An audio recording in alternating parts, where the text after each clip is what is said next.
Olá, tudo bem com vocês? Estou de volta, hoje acompanhado aqui, né, com a Patrícia e com o Luan, aquele casal que vocês já conhecem. Mas antes, né, de chamá-los, deixa eu falar aqui sobre o tema. Hoje discutiremos o efeito da separação dos pais sobre os filhos. Será que dá para mensurar o que acontece depois do divórcio, da separação? Isso mexe com a autoestima? Isso pode, né, piorar o rendimento escolar? Quais os danos mentais, psíquicos, advindos da separação dos pais? De fato, nós hoje vamos debater exatamente esse núcleo. E algo, infelizmente, cada vez mais comum. Eu lembro sempre de uma fala, né, do psicanalista David Zimmerman, que dizia que na época do Freud, os casamentos eram longos e a terapia breve. Hoje mudou. As terapias são cada vez mais longas e os casamentos, infelizmente, muito breves, né? Por isso, chamei aqui o Luan e a Patrícia, que são psicólogos. A Patrícia é mestra em educação, né? O Luan, especialista em neuropsicologia. Por isso, nós teremos aqui especialistas que poderão nos ajudar bastante nesse debate, nesse trajeto. Tudo bem com vocês? Olá, professor. Tudo bom, tudo bem? professor? Tudo bom? Tá Olá, certo. gente, tudo bem? Vamos lá.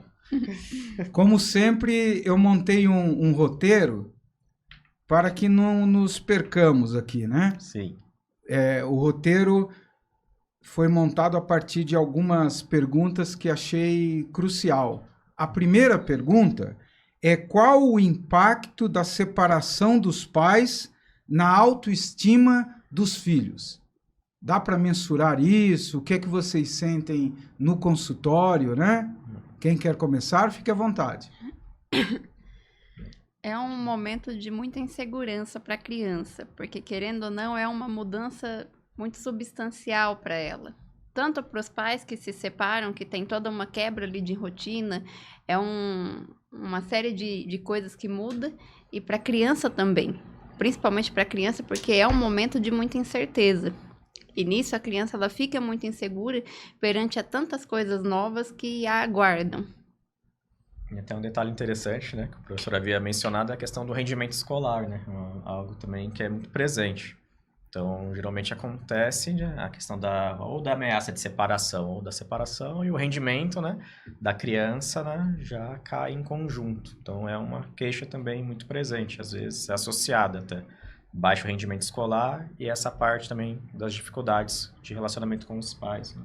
E além dessa questão do rendimento escolar, é interessante a gente frisar também o constante sentimento de inferioridade, muitas vezes, dessas crianças, quando elas se comparam com crianças cujos pais não são separados. É a família Doriana, família Margarina. E aí legal, tem uma mudança muito grande ali para aquela criança, e ela se compara constantemente com essas outras crianças, e muitas vezes há o sentimento de inferioridade ali presente. Esse ponto é um ponto interessante de se explorar, né? É como se ela sentisse que falhou em alguma coisa. Essa é uma questão que, desde o Freud, ficou muito claro, né? Não é bem o divórcio, a separação que importa na cabeça da criança. Ela nem entende muito bem esses processos, né? Mas o que existe, como vocês colocaram, é a sensação de ameaça, a sensação de ter falhado, de que não é mais amada, né, pelos pais, porque o ponto nodal aí é a insegurança em relação ao amor dos pais, né? Será que meus pais me odeiam? Será que não terei mais, né, o contato afetivo, amoroso deles? Infelizmente, nem sempre é uma fantasia, né? Às vezes acontece de, na separação, os pais mudarem radicalmente a maneira de se relacionar com os filhos. Alguns usam até os filhos como se fosse uma arma, né? Sim. Sim. Vocês têm sentido isso? Com certeza. Muitas vezes os pais acabam por querer realmente utilizar a criança como uma ferramenta para prejudicar o outro. E aí, nisso, Que coisa acaba cruel, ocorrendo né? muitas Sim, vezes a alienação parental. É o que a gente muitas vezes escuta no consultório. E é muito triste, porque nesse sentido, muitas vezes a criança até mesmo internaliza que ela é a culpada pela separação Que dos ela pais. é a culpada, Sim. né? Verdade. Ela Presente. tem a culpa. E isso é muito nocivo para a criança, porque ela já cresce com essa perspectiva. Eu atendi uma jovem de 15 anos. Os pais se separaram quando ela tinha 4 anos. E ela acreditou pela vida toda que a separação dos pais tinha sido por culpa dela. Puxa vida. Tanto que em uma sessão, em conjunto com a mãe chorou, ela desabou ali na sessão, porque ela não imaginava que a filha carregava esse tipo de fardo. Poxa vida, que coisa, né? Chocante. Vejam que quando a gente fala de autoestima, nós estamos falando da imagem pessoal. Sim. Tecnicamente, na psicanálise, a gente fala de narcisismo, né?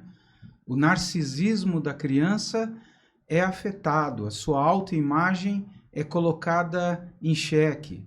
E, infelizmente, acontece muitas vezes dela arrastar até silenciosamente uma culpa de algo que não ocorreu. Só ocorreu nas suas fantasias, né? E é típico, dentro dessas situações, o mutismo, o silêncio. Os pais não querem falar sobre o que está acontecendo, os filhos ficam com medo de perguntar alguma coisa, né? E aí o silêncio piora toda a situação. Quando vão buscar a ajuda de uma psicóloga, de um psicólogo, tudo bem. Ainda há uma chance de se safar dessa construção traumática. Mas nem sempre vai se procurar o profissional certo, não é isso? Sim. Exatamente. E é interessante a gente frisar que muitas vezes o sujeito, ele mesmo não tenha aquele fato claro para si. O pai e a mãe, muitas vezes, eles estão ali naquele processo ainda de divórcio, ainda não sabe se vão continuar, se vão ainda realmente se divorciar, se eles vão continuar no relacionamento ou não. E toda essa incerteza passa para a criança. E muitas vezes eles acreditam que não falar sobre o tema é melhor. Mas muito pelo contrário. Só faz a criança fantasiar ainda mais. Porque abre ali digamos que dá muita margem para o simbólico. O simbólico. Aí é a parte que eu sempre friso aos estudantes, né? Que a criança ela é parabólica. Mesmo sem você falar diretamente algumas coisas, ela sente, ela capta aquilo, né? E o que a Patrícia colocou é a realidade. Quando não existe a fala construída, bem organizada, abre-se campo aí para as fantasias mais absurdas, né? E fantasias que normalmente vão gerar esse sentimento interno de culpa. É isso que você vê também, Luan? Então, O que você acha? outro exemplo, né? Tem essa parte do mutismo, que é muito frequente, e a questão de comportamento, né? Então, há queixas, né? Pelo menos que eu percebo, de pais que estão se separando ou estão com problemas no relacionamento, e os filhos acabam tendo comportamentos bem agressivos. Então, é um outro ponto que é bem comum.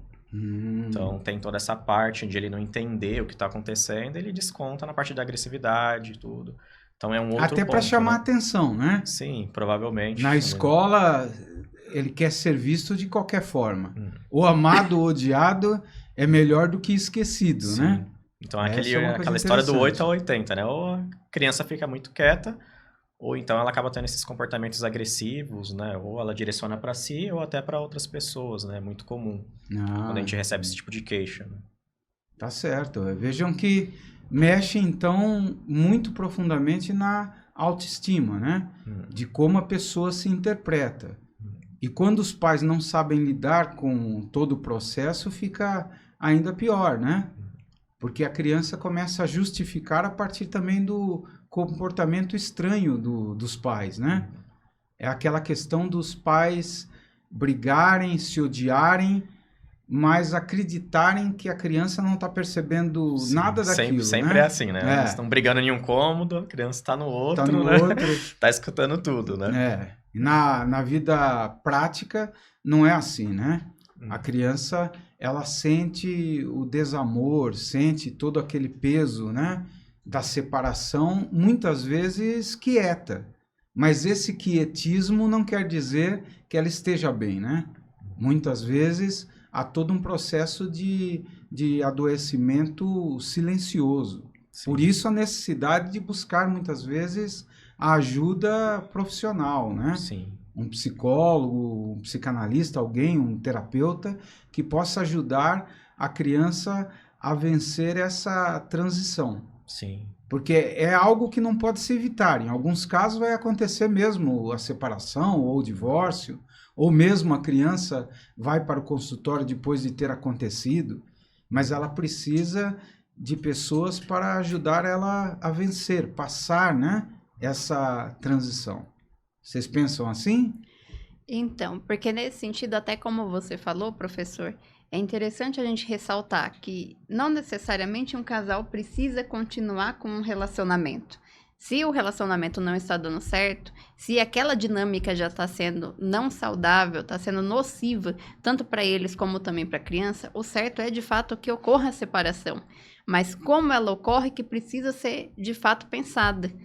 Precisa entendi. ocorrer um É o planejamento. como mais do que o que acontece, né? Com certeza, porque de fato, muitas vezes não fica claro para eles a separação, aí eles também não deixam isso claro para a criança. E é uma série de coisas que precisam ser pensadas. Como que vai ocorrer essa separação? Acredito que é até uma pergunta que você vai fazer mais à frente. É Porque verdade. o preparo é tanto para os pais, né? O primeiro seria com os pais e depois, no caso, com as crianças, né? Então seria um preparo para todos, né? Aí pressupõe o melhor dos mundos é pelo menos um casal mais maduro, né? Que entenda que pode acontecer a falta de amor, o desgaste de uma relação, e muitas vezes o divórcio é o caminho mais salutar. Mas isso não quer dizer que depois de se separar você vai odiar, tentar destruir, né, aquela ex-parceira, ex-parceiro. E às vezes acontece exatamente essa atitude bélica, né? Você vai usar a criança como se fosse uma arma. Vai fazer de tudo para que a criança perceba, né, o antigo cônjuge como um verdadeiro monstro, demônio, né? Essa alienação parental é cada vez mais comum, né? Foi até tipificada, Sim. não faz muito tempo, mas foi até tipificada agora como um crime, uma atitude criminosa, né? Sim. Porque de fato se envenena aí a cabeça da criança, né? É isso mesmo que vocês também pensam? Sim, né? E no caso dessa parte da alienação, né, acaba afetando muito a parte psicológica da criança. Então, realmente, a questão de ser considerado um crime, né, não é nada por menos, né? Porque realmente tem danos que a criança vai carregar a vida inteira. Então, por mais que os pais tenham essa parte de... Eles não, digamos assim, eles separaram, não se dão bem um com o outro, mas relacionado ao filho, eles vão ter que se acertar em alguns pontos. E a questão, acho que até vai ter uma pergunta depois, né? A ajuda profissional. O profissional seria um mediador. Então, dentro lá da parte da estrutura terapêutica, ele faria a mediação dentro desses pontos. Traria uma parte dessa orientação, né? De que os pais não precisam, digamos assim, serem melhores amigos. No entanto, relacionado ao filho, não tem o que mudar. Eles Ou vão ter que seja, cuidar, né? nesse ponto, eles não precisam se amar. Mas eles vão amar pro resto da vida a mesma pessoa que é ali aquela criança que eles tiveram. Esse é o ponto principal, Sim. né? É Podem até não ter mais uma relação amorosa entre eles, mas entre eles e os filhos é eterna, né? Os filhos não pediram para vir ao mundo, né? Precisam ser poupados, Sim. né? Do ódio gratuito aí dessas pessoas desequilibradas. E por isso, talvez isso abra campo à segunda questão. A segunda questão trata sobre a coisa do novo. Como a ameaça do novo se introduz na mente dos filhos após o divórcio dos pais.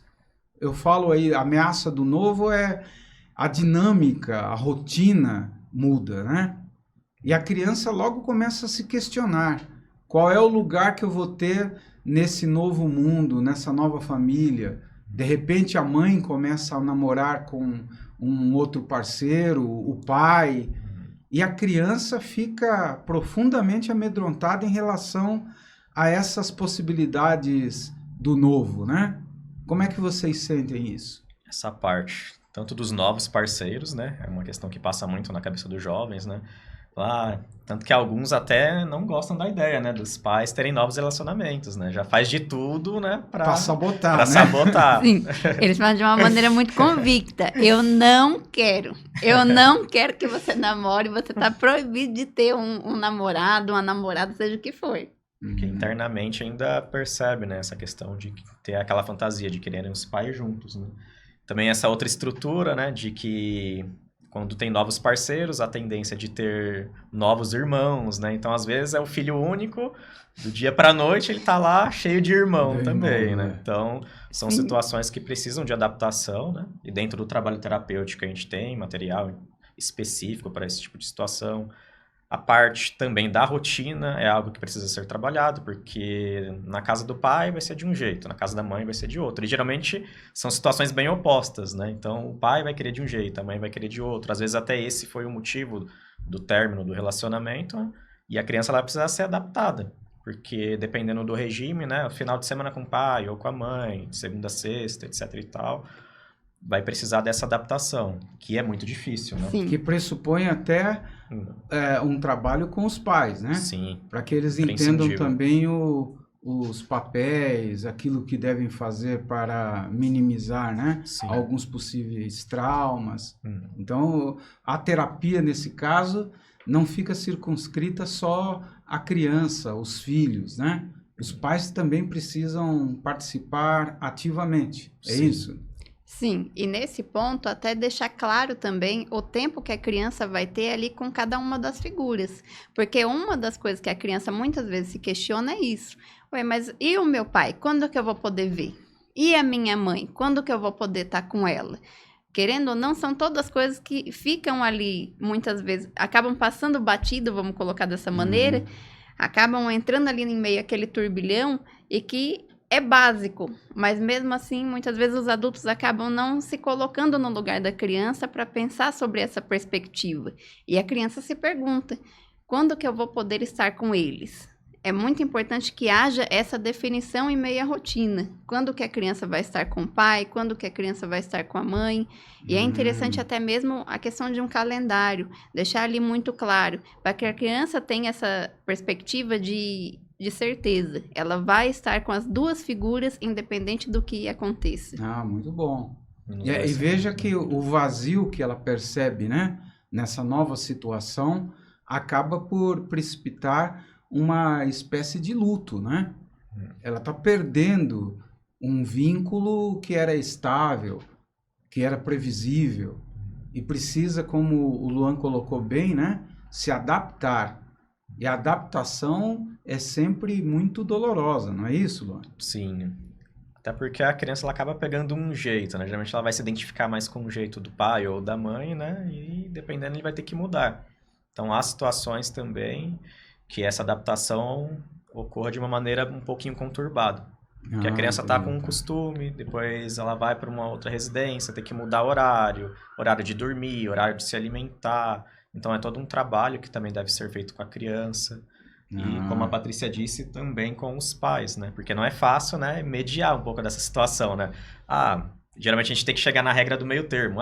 Na minha casa ele vai dormir às 10 horas. Aqui ele dorme às 8. Então, dorme às 9, então, chega num consenso. É um equilíbrio o que eu ia também, né? Ia colocar, a criança é danadinha, né? Ela pode bem usar esse vácuo entre os pais para dizer, não, mas na casa do meu pai, ele tarde, me deixa né? fazer isso ou aquilo. Como né? doce, à vontade. Como doce, jogo quanto quiser.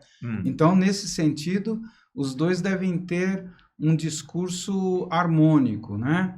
A questão de ser igual é muito difícil, né? A questão da perfeição a gente costuma até trabalhar com os pais, né? Mas pelo menos o mais próximo disso. Chegar a uma espécie de equilíbrio, porque Isso. é muito difícil. Muitas vezes, os pais também são muito opostos. Até por conta disso que eles chegam ali ao fim de um relacionamento. Vamos colocar assim, uma coisa que a gente recebe muito em meio ao consultório é quando, por exemplo, um dos dois é muito permissivo e um dos dois é muito autoritário. E aí é muito difícil de estar conciliando ali as regras. Mas, ainda assim, é importante que haja tentativa de conciliação. Porque a criança, ela precisa ter rotinas parecidas. Não tem como, em uma casa ela não faz lição, na outra ela faz várias e várias páginas. Entendi. Numa casa ela é punk e na outra é sertanejo. Não dá, né? Tem que harmonizar. Tá certo.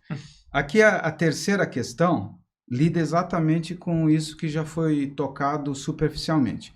É possível preparar os filhos para o momento da separação? É possível, né, de alguma forma, atenuar aquelas consequências mais negativas que são inerentes do divórcio, da separação? O que é que vocês acham? É possível? Sim, é possível à medida que tenha muito acolhimento, muita escuta do que a criança está realmente expressando. Tudo isso é muito importante. Tudo que ela verbalizar, todo comportamento não verbal, tudo isso é muito bom de ser assistido. E nesse ponto, até como falávamos anteriormente, é muito importante que a separação esteja muito clara em relação ao casal que está se separando. Que aí eles vão passar com certeza ali aquele fato para a criança e eles vão precisar deixar muito claro que independente deles estarem se separando, o amor em relação à criança continua igual. Ainda assim, a criança vai continuar sendo amada, ela ainda vai ser muito importante, ela não vai estar perdendo nenhuma das figuras. Isso é imprescindível de ser passado para a criança.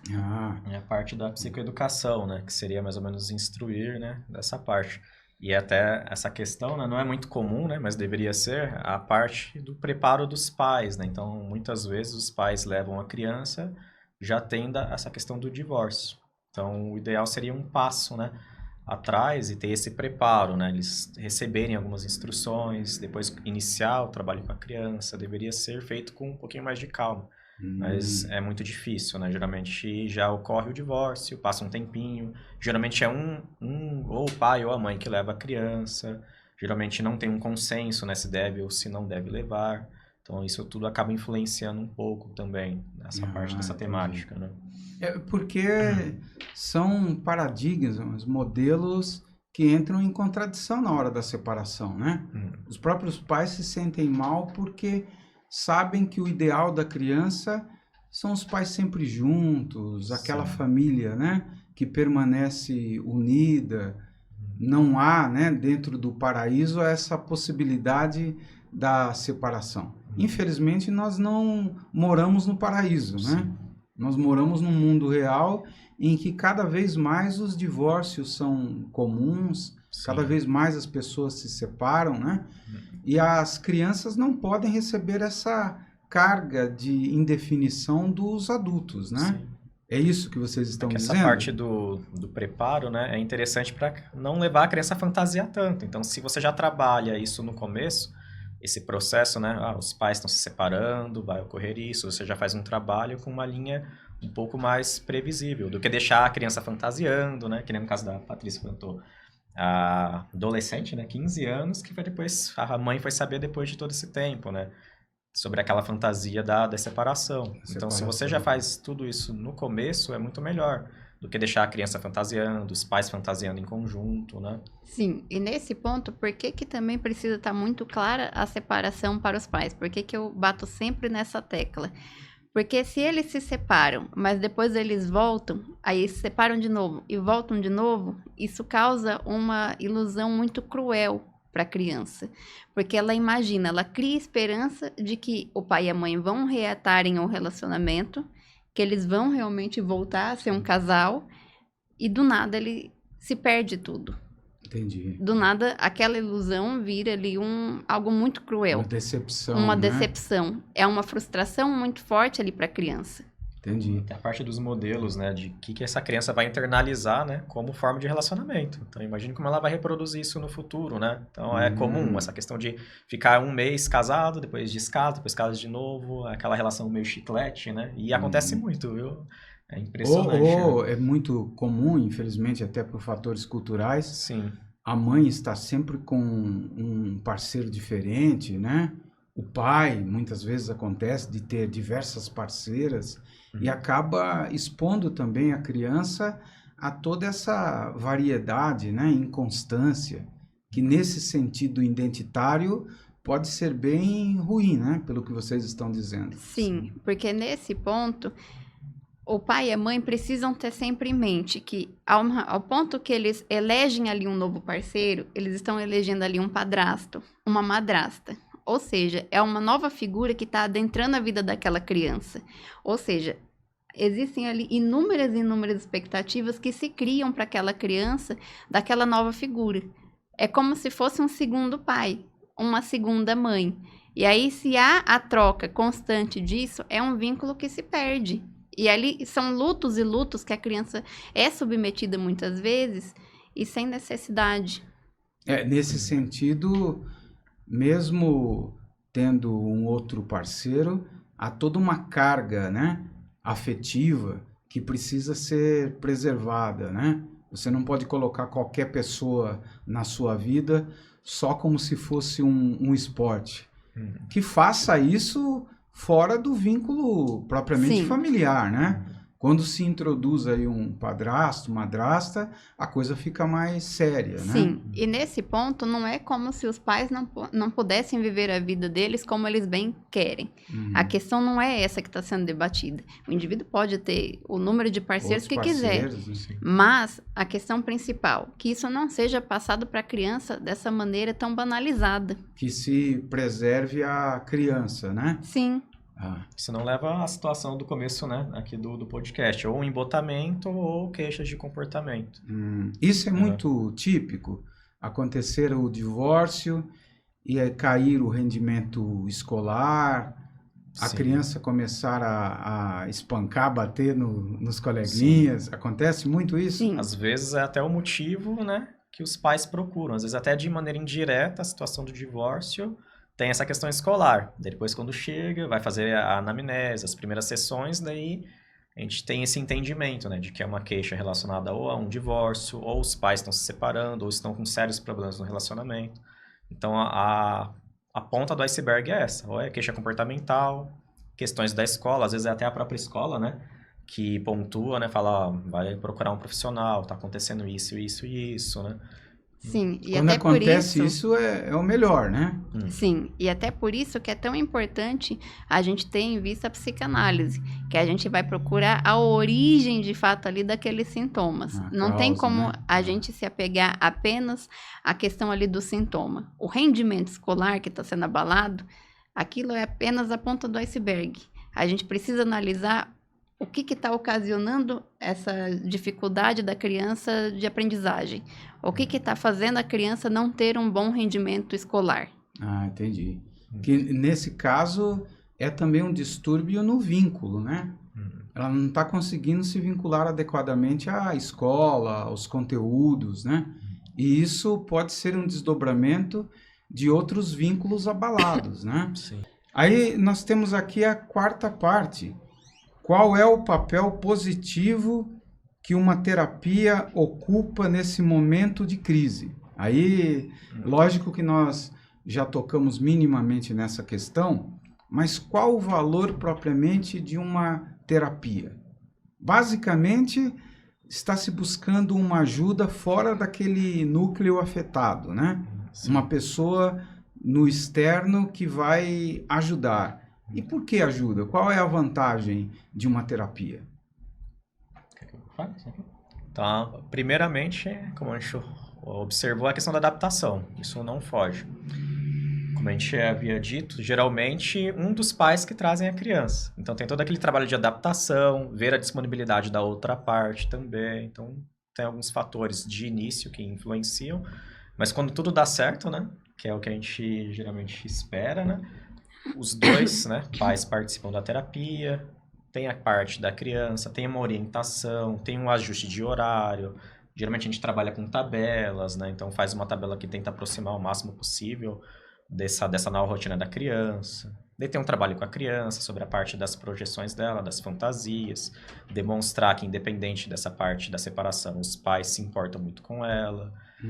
Quando tem a parte de novos irmãos também, tem outro trabalho de adaptação, né? Porque às vezes a criança é filho único, ele ganha um irmão mais velho, um irmão mais novo, já tem aquele conflito, não era acostumado a lidar com outra criança em casa. Então são diversos tipos de adaptação que se desdobram, né? E por base disso a gente vai vendo o que precisa ser adaptado, o que precisa ser também mudado. E nesse sentido, também a questão da mediação também entre os pais. Muitas vezes o relacionamento do casal não acaba de uma maneira tão amistosa. E aí os pais muitas vezes procuram até mesmo o atendimento, até para que haja uma espécie de mediação. Entendi. Ali desses isso não ia ter diálogo, né? Um não ia mandar mensagem pro outro, ou ia pedir pra criança mandar mensagem, né? E vira o telefone sem fio. Sim. Então, dentro de um trabalho de terapia, é onde eles podem estar lá num ambiente seguro, campo neutro, né? Um ambiente seguro lá, dialogando, tendo um profissional capacitado para mediar, né?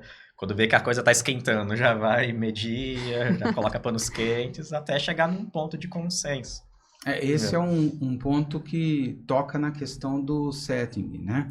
Ou seja, o ambiente terapêutico é um ambiente novo e normalmente amistoso diante do olhar da criança, né? Ela se sente acolhida, ela sabe que aquele é o seu horário, tem a ver, né, com o ambiente preparado para as suas necessidades. Esse sentimento, né, de estar acolhido é muito importante à criança, né? Sim. E por que não dizer também aos pais, né? Sim, né? A gente está frisando muito o trabalho com os pais, mas essa é a primeira etapa. Depois tem toda essa questão do acolhimento com a criança. E geralmente é um trabalho muito bacana, né? Porque geralmente a criança, ela demonstra muitos sintomas, né? Ela conversa, fala dos medos e a gente vai conversando, vai batendo um papo. Tem recursos específicos, né? Também voltados, né? Tem até livros, né? Isso é bem bacana, né? Porque nesse sentido, muitas vezes a criança não vai conseguir externalizar o que ela está sentindo para o pai ou para a mãe. Até com receio de estar falando de uma das figuras ali para o outro. Aí ela vai confidenciar muita coisa para o terapeuta. Onde ela realmente vai sentir ali acolhido é no consultório.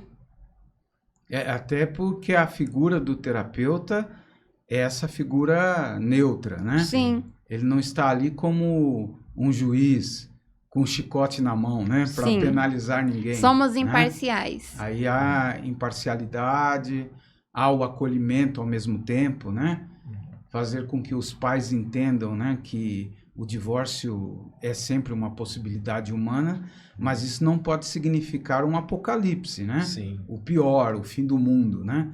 Pelo menos não o mundo da criança, tem que ser preservada, né? E aí todo mundo continua bem aí a vida, não é isso? Que o foco realmente de toda essa história, né, de todo esse processo é a criança. Então, é importante realmente a gente ter todo esse olhar, né, no cuidado, né, da criança, né, essa parte que é difícil. É uma coisa muito comum hoje em dia? Mas não é por isso também que não deixa de ser um processo difícil, né, de adaptação, tanto para os pais e também para a criança. Envolvem muitas mudanças, seja em questão da rotina, seja em questão ali de possíveis novos parceiros. Como que essa criança vai ser vista também pelas outras, é uma coisa que muitas vezes também a criança chega falando no consultório. Ai, nossa, mas o coleguinha, ele falou, nossa, mas o seu pai e a sua mãe não moram na mesma casa? Ou seja, as outras crianças também são, de certa maneira, cruéis. Elas também expõem essa perspectiva de questionamento, de comparação. Ou seja, a criança precisa lidar tanto com as fantasias dela, como também ali do meio. Entendi. É um processo muito complexo. Legal. Então, nesse sentido, a terapia é sempre uma coisa muito positiva, muito importante dentro desse novo processo, né? Sim. Independente do cenário, né? Que nem a gente havia dito, né? Quanto mais cedo, melhor, né? Não é muito comum, né? Como eu havia dito, sobre a parte de ter o trabalho antes da separação. Mas em qualquer etapa, né? Mesmo que já tenha ocorrido o divórcio, já é interessante. Então é imprescindível, para falar a verdade, né? Então acredito que todos os pais, pelo menos, devessem pensar dessa maneira. Né? E entra a questão também de se procurar o profissional certo, né? É o que está se colocando. É um profissional gabaritado, que estudou, que sabe como auxiliar e fazer com que a criança possa exteriorizar tanto o lado positivo como também o negativo, né? Não adianta enganar a criança como se o mundo fosse cor-de-rosa, colocá-la diante, né, só de prazeres, diversão, porque ela vai ter que também vivenciar essa parte triste do fim, né, do fim daquilo que parecia ser há pouco tempo eterno, né? Então é lógico que só um profissional treinado que estudou especificamente essas possibilidades pode ajudar, né? Esse é um elemento importante também, né? Não procurar qualquer tipo de lenitivo. A criança não precisa, né, de eclipsar o sentimento, ela precisa vivenciar. Se não vivenciar agora, vai vivenciar depois, não é isso? Sim. Sim. E nesse ponto é muito importante essa questão também de um profissional qualificado. Porque essa questão da imparcialidade, inclusive ética, ela é muito importante. Eu já ouvi da boca de pacientes, nossa, eu troquei de terapeuta porque a outra só falava mal do pai para a criança. Oxe, Pegava e ia para um lado, né? Exatamente. Ou seja, a mãe mesmo ela trocou porque com certeza a terapeuta ela acabou ali contra-transferindo vários e vários sentimentos também ali naquela relação, não se tornou mais um vínculo produtivo, ela transcendeu, digamos assim, qualquer tipo de limite ético e ela colocou ali uma concepção dela. Tomou partido. Tomou né? um partido. E aí ela exteriorizava a concepção dela, a perspectiva dela para a criança. Nossa, mas realmente essa mãe ela faz de tudo por você. O seu pai, ele tá errado. O seu pai, ele não faz nada. Por que você gosta daquele traste? Coisa que não... São falas muito independentes, enviesadas, muito moralizantes, né? É isso aí. Então, a neutralidade, pelo que eu estou percebendo, é essencial, né? Sim. Você não está ali para julgar, tomar partido, mas para ajudar a criança a andar, né? Sim. A ela vencer a partir da própria potência essas lacunas, né? Sim. É ela que tem que fazer o trajeto, né? Você pode ajudar, mas quem fará no final é sempre ela, né? Se tiver que ficar de um lado, né? Que fique do lado da criança, né? Porque o melhor, né? Seria uma brincadeira é o ponto mais apenas, né? frágil, né? Mas seria mais ou menos isso, né? Sem escolher nenhum lado e também a tendência de procurar um profissional que lide, né? Com crianças e adolescentes. Então, há um outro caminho, né, que os pais procuram um terapeuta que atue com adultos e ele vai falar com crianças sobre essa parte de divórcio. Ele não vai ter realmente aquele preparo, aquele manejo específico para lidar. Então, é importante também a procura de um profissional que também atenda, né, o público, né? Legal. E aí, como tudo acaba, né? Nós estamos terminando o programa. Aqui cabe uma última pergunta, né? Como a presença afetiva dos pais após a separação pode contribuir para a estabilidade dos filhos, né? Ou seja, acabou a relação, mas nenhum dos dois precisa assumir, né? Sim. Precisa estar presente. Às vezes até mais presente do que esteve durante o casamento, né? Como é que vocês encaram isso? A presença afetiva desse pai ou dessa mãe faz a diferença? Com certeza, porque nesse ponto, o que vai estar sendo mostrado para a criança é que independente da separação dos pais, nada muda em questão do sentimento que eles têm por ela. Independente do que aconteça, ainda assim os pais sempre vão amar aquela criança. Sempre vão amar aquele jovem. E isso precisa ser mostrado de uma maneira ou de outra. Por isso se fala, de fato, que os pais precisam estar muito presentes. É muito complicado quando a gente lida num cenário em que um dos parceiros acaba, digamos que, sendo eclipsado. Entendi. Muitas vezes ele acaba indo viver a vida dele, ele acaba desenvolvendo novos vínculos com uma nova família e esquece, por assim dizer, da criança que ele já tem. Tá. E isso é muito complexo, porque gera ali todo um sentimento de inferioridade. Esvaziamento, né? Exatamente. É até o que normalmente eu penso, né? Os adultos devem colocar sempre, ou de forma verbal, direta, ou mesmo, né, através de comportamentos, que a criança continua a ser o seu principal projeto.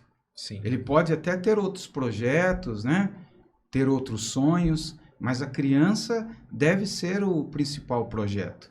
Porque se veio ao mundo, veio como esse projeto, né? E é essa segurança narcísica que faz com que a criança continue bem, né? Meus pais se separaram, mas eles me amam. De alguma maneira me veem como seu principal projeto. A Patrícia comentou, né?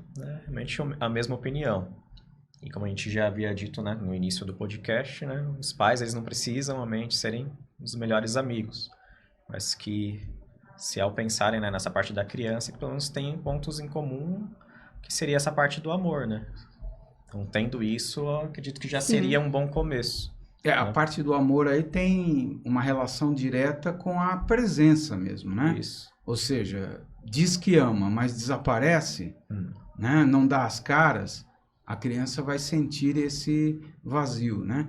E é a partir desse vazio que há preenchimentos patológicos, né? Coisas que podem assumir o lugar, né? No caso da adolescência é muito comum a figura de pais ausentes receberem como substitutos pessoas de fora da casa, né? Muitas vezes uma pessoa drogada, um traficante, pode assumir até essa figura paterna ou materna, né? Sim. Então, não deixar o vazio é essencial, é isso? Sim, exatamente, né? Então... Sim, porque nesse ponto, até como você falou, professor, é como se depois o jovem ele tivesse aquela perspectiva de reescrever um roteiro não bem sucedido. Entendi. Ou seja, é como se aquele jovem ele fosse tentar, por meio de outros vínculos, preencher algo que está ali como um vazio dentro dele. Preencher uma ausência. E essa ausência, infelizmente, não vai ser preenchida por outras pessoas. A gente não substitui ninguém. Dificilmente a gente consegue chegar a isso. Lógico. Ou seja, a figura paterna e materna, por isso que até mencionamos sobre a questão da imparcialidade. Partimos do pressuposto que ambas as figuras são fundamentais para um desenvolvimento salutar do indivíduo. Ah, legal. Muitas outras coisas poderiam ser abordadas, né? Esse é um campo muito amplo, mas infelizmente nós vamos ter que parar por aqui. Eu agradeço muito, né, a presença de vocês, me ajudaram bastante a debater essa questão dos efeitos mais negativos, né, que a separação pode produzir na mente dos filhos. E já estão convidados para outros momentos, né? Para voltarem e debatermos não só sobre esse tema, mas também outros temas, né?